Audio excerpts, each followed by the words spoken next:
లోకం ఒక మాయని తెలుసుకున్నాను. ఏది నా సొంతం కాదనుకున్నాను.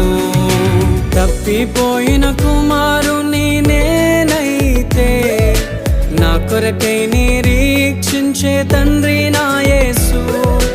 తప్పిపోయిన కుమారుని నేనైతే నా కొరకై నిరీక్షించే తండ్రి